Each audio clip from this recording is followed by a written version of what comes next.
China is the second largest economy on Earth.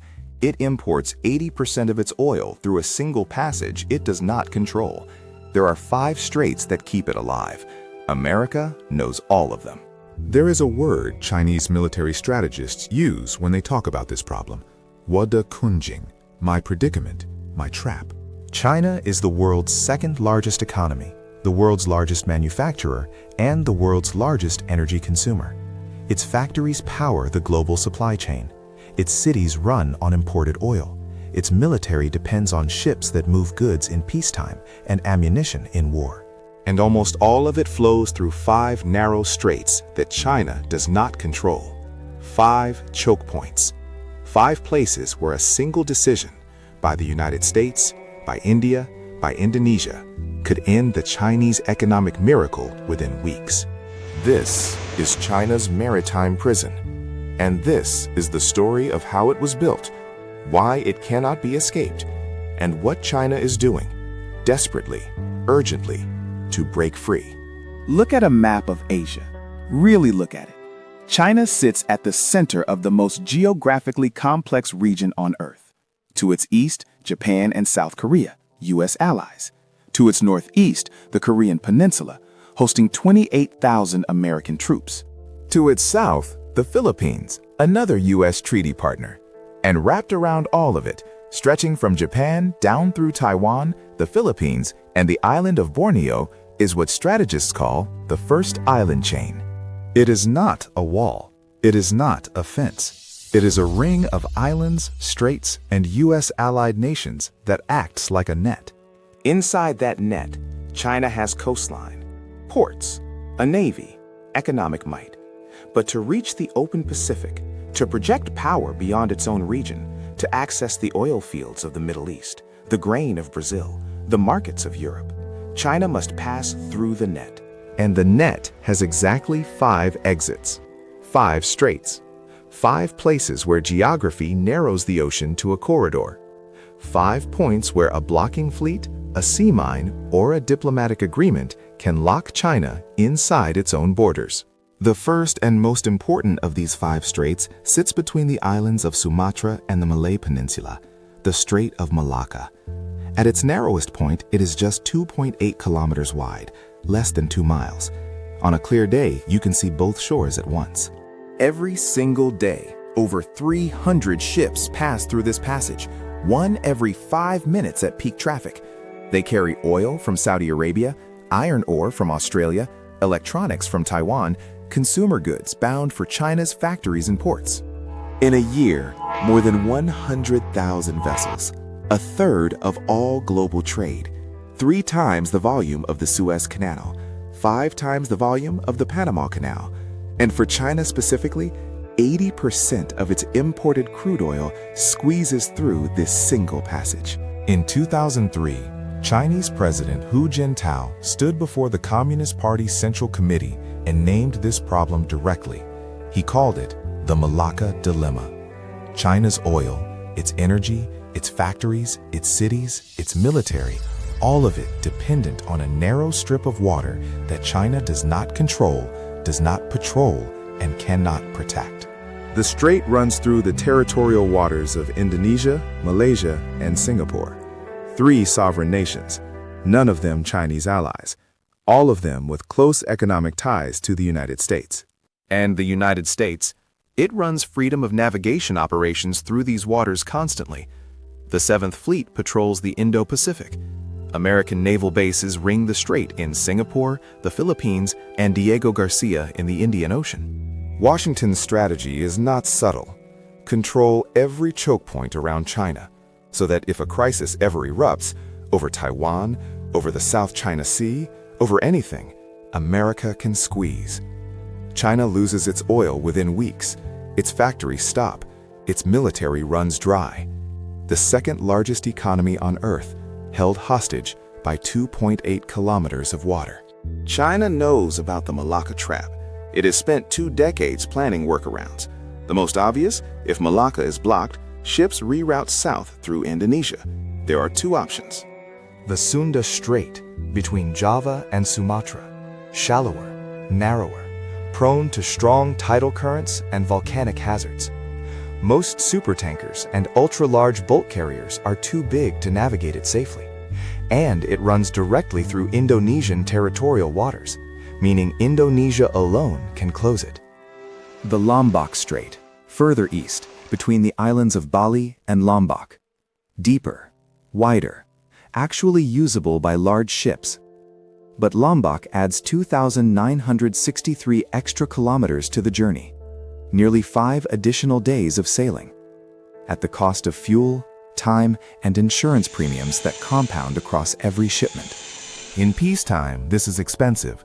In wartime, when every hour matters, when fuel supplies are already under pressure, when the US Navy is watching, it may be impossible at a scale that keeps China's economy running. And here is the problem no one mentions. Both the Sunda and Lombok Straits are also Indonesian territorial waters. Indonesia is not a U.S. military ally, but it is a founding member of ASEAN, a strategic partner with Washington, and the 4th most populous nation on Earth. Its relationship with China is complex, close economically, tense in the South China Sea, where the two nations' maritime claims overlap. If the United States asks Indonesia to close its straits to Chinese shipping in a conflict, the answer is uncertain. China's backup routes are not in Chinese hands.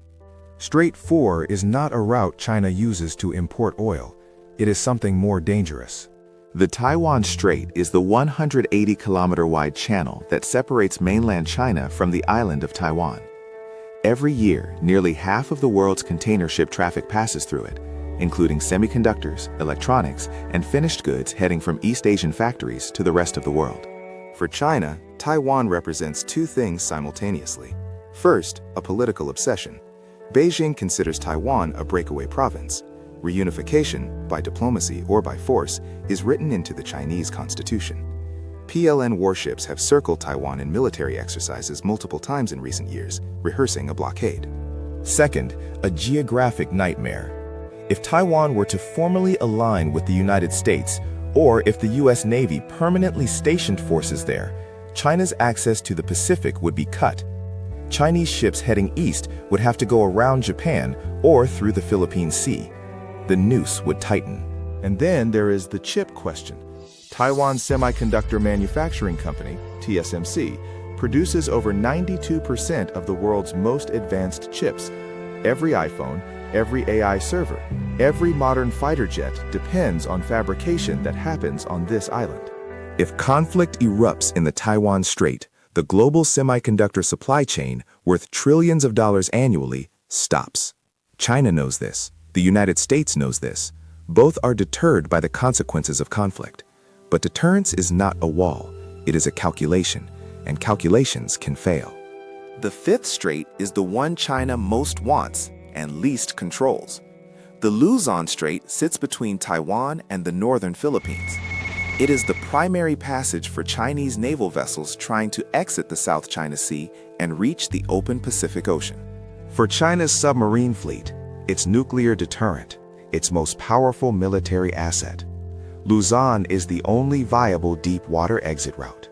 And in 2023 and 2024, the United States completed a strategic encirclement that changed everything. Washington signed expanded basing agreements with the Philippines, gaining access to 4 new military installations, including bases in northern Luzon, directly overlooking the strait. American forces are now positioned at both sides of China's primary submarine exit. U.S. and Japanese naval forces regularly conduct anti-submarine patrols through Luzon. Every planned submarine that attempts to pass must do so knowing it is being tracked. China's nuclear deterrent, the submarines carrying ballistic missiles capable of striking the United States, must run a gauntlet of Allied surveillance every time they leave home waters. The maritime prison has a guard on the last gate.